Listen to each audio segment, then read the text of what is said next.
So I'm gonna make this video super short. So the title of this video is, will Bitcoin hit $10,000 in value? I first want to talk about though why currently Bitcoin is increasing in price. And there's a couple of reasons why. I'm not going to talk about all the reasons. I'm just going to talk about some of the main reasons. Reason number one, Korea is buying up Bitcoin left, right, and center. They're opening up exchanges every single day. Number two, Japan is set to open up 10 brand new exchanges this year. So that equals liquidity, that equals buying power, that equals selling power. So the Asian market right now is very hungry for cryptocurrencies, and specifically very hungry for Bitcoin. Next thing is the ICOs. There seems to be a brand new ICO almost every single day. And what people are doing with these ICOs is quite simple. They are taking the profits that they make from the ICOs and then they're putting into Bitcoin. They have to protect their profits. They're not going to keep it in these, tokens. They're not going to keep in these brand new cryptos. So if you notice, anytime that there's green on, say, CoinMarketCap, or if you notice that, the alt marketplace is going crazy with profits, and then you notice another week it's all red, that's because everyone's taking their profits they make from the altcoins and the tokens, and they're putting them into Bitcoin and Ethereum. And finally, another reason why Bitcoin is increasing in value, it's the original. It has the longest immutable chain, it has history, and due to the scaling issue, which we'll be getting to in a second, due to the scaling issue right now, it seems to be seems to be the strongest and most statistically proven place to put your cryptocurrency or your other cryptocurrencies into, okay? Now, let's switch gears and talk about, will Bitcoin hit 10,000? Well, there's a couple of key things we first have to talk about. We have to talk about the scaling debate right now, the scaling issue between Bitcoin Unlimited, SegWit, and their future proposal for Lightning Network.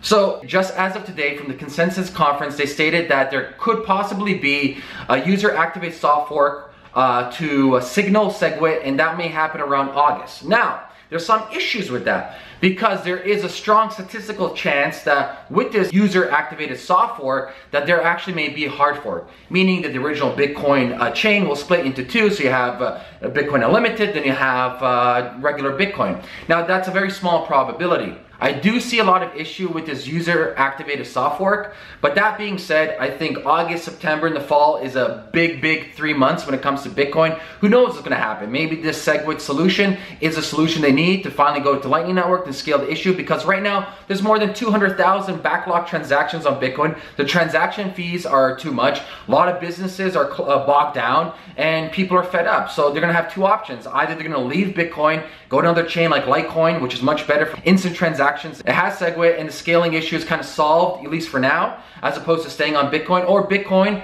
does what it needs to do, activates SegWit, maybe splits in two, and everybody goes their own way. So yes, I actually do believe that Bitcoin, depending on what happens with the technological aspect and the political aspect, I really do believe it has a strong chance of reaching 10,000. I don't know if it's going to be the Bitcoin of today.